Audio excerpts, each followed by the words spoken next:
Olá, meus amigos. A COP29 se encerrou e o que foi feito e o que não foi feito por lá traz enormes desafios. O resumo da COP29 é o seguinte: houve pouco progresso no financiamento climático, não houve menção no documento final à transição energética, houve a institucionalização de um mercado de carbono mundial e houve a criação do programa Baku-Belém, que vai ser composto pelas negociações pós-COP29 até chegarmos no âmbito da COP Belém. Então, este programa e os próximos 4 programas do Hoje na Amazônia vão ser tratados para eu, nesse programa, tratar dessas questões gerais, tentar ligar esses 4 temas e nos próximos 4 programas para lidar com esses temas separadamente. O que a imprensa está fazendo e os grandes analistas estão tratando apenas do financiamento climático ou estão tratando esses temas de forma separada. O que eu quero é construir um pensamento aqui com vocês que a gente possa conectar esses 4 temas e tentar identificar qual é o direcionamento da diplomacia ambiental nesse momento e por que esse direcionamento é extremamente perigoso. A mensagem passada pela COP é a seguinte: a matriz energética com base em combustíveis fósseis ainda será a base da matriz energética mundial.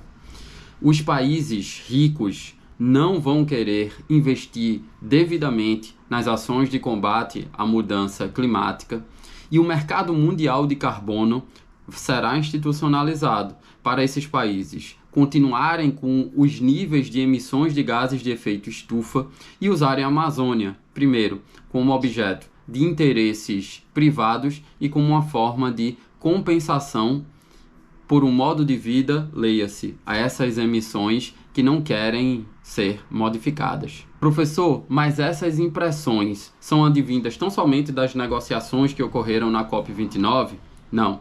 Essas impressões são oriundas de um conjunto de encontros internacionais. Eu estou me referindo à Semana do Clima de Nova York, que aconteceu em setembro de 2024.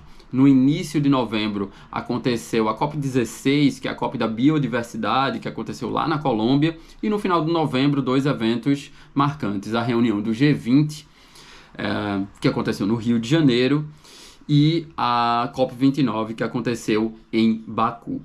Vamos lá. A Semana do Clima de Nova York, que aconteceu no início de setembro, é uma semana muito tradicional, é um encontro muito tradicional. E o que foi destaque lá nessa semana? Primeiro, uma espécie de preparação para a COP30, que acontecerá em Belém, no seio da Amazônia, a chamada COP da Floresta. O que foi destaque foi a apresentação da Amazônia como um grande objeto de interesses privados. A possibilidade de grandes investimentos, com possibilidade também de grandes lucros na preservação da Amazônia.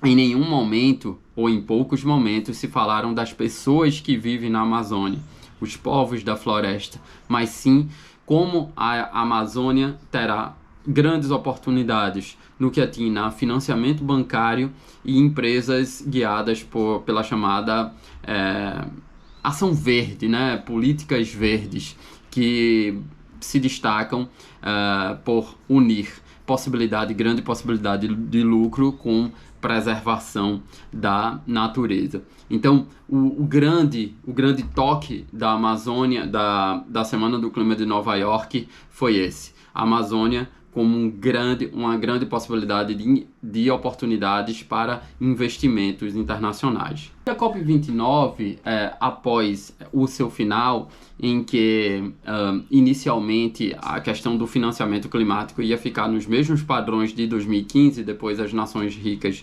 deram um pequeno aumento, é muito representativo do que foi exposto lá na Semana do Clima de Nova York e é o que as nações ricas querem, que é melhorar a sua pegada de carbono, mas com as mesmas práticas de emissões. E a Amazônia seria uma espécie de compensação ambiental pelas mesmas práticas de emissões de gases de efeito estufa. O que é que eu quero dizer?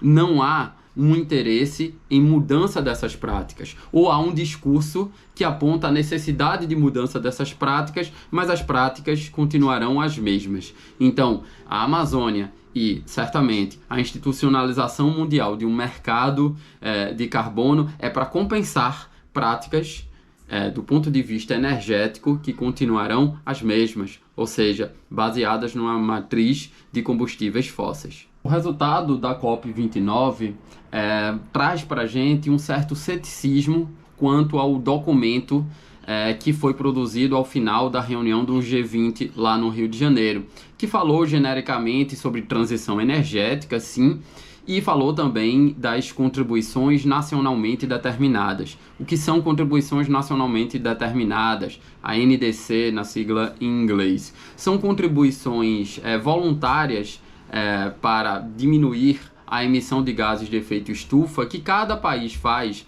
desde o Acordo de Paris, que aconteceu na COP21 lá em 2015, e que a cada 5 anos esses países eles têm que renovar essas contribuições. São 196 países signatários do Acordo de Paris.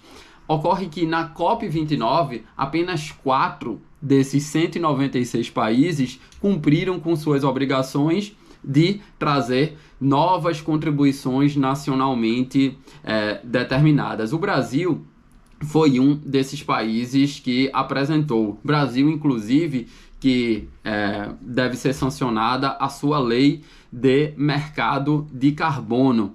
Uma lei que regulamenta o mercado de carbono, mas fala mais do mercado de carbono voluntário do que o mercado de carbono regulado.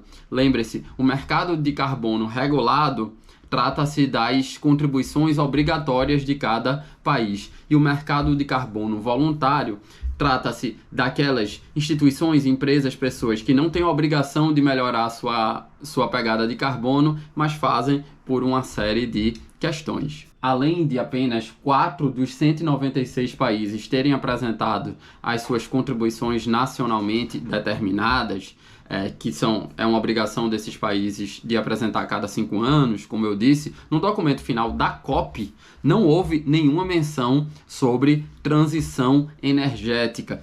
Isso é uma grande frustração, porque na COP27 lá do Cairo e principalmente na COP28 de Dubai, principalmente na COP28, o meio de campo estava todo pronto para que na COP29 fosse estabelecido um programa de transição energética. Mas o documento final da COP29 nem menciona transição energética. É por isso que eu estou com essa interpretação acerca da transição energética mencionada no documento final após a reunião do G20. Estou com certo ceticismo acerca dessa transição energética. Veja, essa reunião do G20 estavam presentes países que não participaram, inclusive, da COP29. Países que são muito importantes e que são contribuintes desse financiamento climático. Países como Estados Unidos, China, França, são países que não participaram da COP29. E lá no G20 eles falaram de transição energética. E na COP29, que reúne esses países ricos, não houve essa menção no documento final sobre transição energética. Por isso que eu acho que fica apenas no ambiente discursivo do marketing esse documento final da reunião do G20, já que ele não foi repetido no documento final da COP29. E por fim, atrelando o pensamento entre o que aconteceu na COP16, que é a COP da biodiversidade, com essa COP29, que é uma COP atinente a questões climáticas, o financiamento das ações climáticas na COP16 não rolou esse financiamento. O mesmo pode-se dizer da COP29, onde o financiamento ficou praticamente o mesmo que foi consignado lá em 2015 no Acordo de Paris. Veja que em 2015 a gente tinha um estado de planeta. Quase 10 anos depois, a gente tem uma emergência climática muito mais evidente, sentida inclusive no próprio Brasil. Veja a tragédia que aconteceu no Rio Grande do Sul. Nesses 10 anos aconteceram a tragédia de Mariana e Sobradinho. O Brasil continua sendo vítima de múltiplas enchentes e ações da natureza, e há um consenso científico que isso decorre dessa emergência climática. Não houve financiamento na Colômbia e não houve aumento do financiamento no Brasil. A grande notícia que circulava antes da COP29, que essa seria a última COP sobre a matriz de combustíveis fósseis. E já nessa COP estaria se preparando para um movimento de transição energética que seria fundamentalmente escolhido na COP30. O problema é que na COP29, diferentemente do que já se pensava na COP28, não se falou de transição energética. Na COP29 não se aumentou significativamente o financiamento climático, que é tema para o próximo episódio. Então, o que pensar da COP das florestas, a COP30, onde vai haver mais regulamentação ainda sobre a institucionalização desse mercado de carbono mundial. Esse mercado de carbono é uma espécie de compensação ambiental para países que vão ter a mesma pegada de carbono, a mesma quantidade de emissões de gases de efeito estufa, ou esse mercado de carbono vai vir para transição dessa matriz energética, começando pelo Pará. Lembrando-se que o Pará também está se discutindo no plano nacional a exploração da margem equatorial, que é